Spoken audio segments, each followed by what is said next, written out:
For some people, it's week 4. For some people, it's week 1. And it really doesn't make a difference which week it is that you've been sheltering in place. By now, our mental is starting to feel the effects of being isolated, of being in the midst of a true and real pandemic, seeing around you what you usually see on a TV screen or a movie screen. It was bound to happen that it would affect our mental, and although many of us didn't expect it, it's here, it's happening. I got a call from a friend who is really struggling really bad, and I attempted to get her to move. No, not physically move. I attempted to get her to mentally move, because that's what it's going to take for all of us to be able to survive this in a capacity where we're able to still stand and be functional when this is over.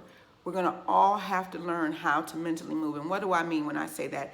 I mean, you intentionally shifting your thoughts from something that will serve you to something that can maintain you. Something away from something that is adverse and that will cause adversity in your spirit. That's mental movement. Again, the intentional movement from one thing to another. Let me give you a prime example. If you hear on the news or even hear from someone that there's 1 million cases of coronavirus here in the States, here in this world, and there's 6,000 deaths, immediately we go to what? We go to the 6,000 deaths. And that causes us sadness and fear and anxiety and depression and worry and anger even.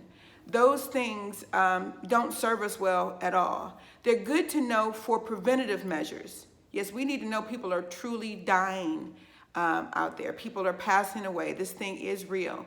So use that information for information and for prevention reasons. But don't stay there. This is where we move. We intentionally move our mind from the deaths to those 1 million cases that obviously, if only 6,000 passed away, there are people surviving. That causes us a different type of emotion. It gives us hope. It eases up our anxiety. It makes us a little bit more determined. It elevates us in our spirit. But that's going to have to be an intentional move, because guess what? People are not talking about the positive things that are coming out of this.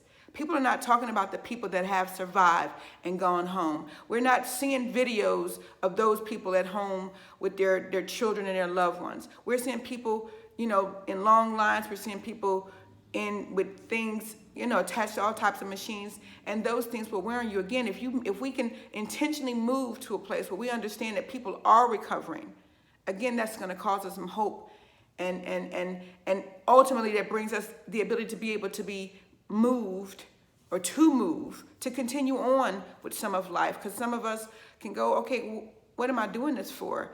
To be motivated in our spirit. And when we're motivated, we do things and act in different ways than when we're depressed and fearful. And then it allows us to remain connected. When you're in an adverse place mentally, you kind of go inward and you sink in. Where when you allow yourself to mentally move to a place that can elevate you, you can be connected. This is, again, going to be so very important, because there's not anybody in this whole wide world at this point not affected by this. If we don't effectively learn to mentally move, and you can practice in your day-to-day. I burnt toast the other day. It seems like I'm burning a piece of toast every other day. I could go, Angie, I can't believe you could burn another piece of toast. In my head, I immediately went to a place where I said, in a minute, I might not even be able to get bread. And there's people that, okay, Angie, you can go there it was a piece of toast. If you want to, you can scrape it, chop it up and make bread pudding out of it. Burnt bread pudding, wouldn't that be nice? Literally, me intentionally moving myself from a place of adversity where I can come up with all these different reasons to be depressed and fearful, anxiety-filled, to a place where I can go, you know what, this is okay. Motivated to go out and buy another loaf of bread, to be connected to people and to be elevated in my spirit and to have some hope.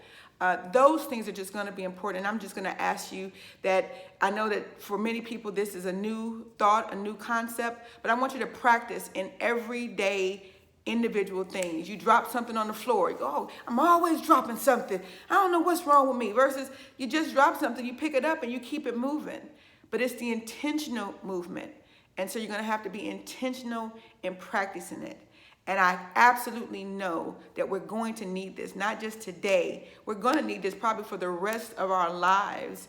I teach it and preach it here in the classroom. And I want to give you guys that information because it's needed. So mentally move. Mental movement is absolutely going to save the lives of our spirit. I truly believe that.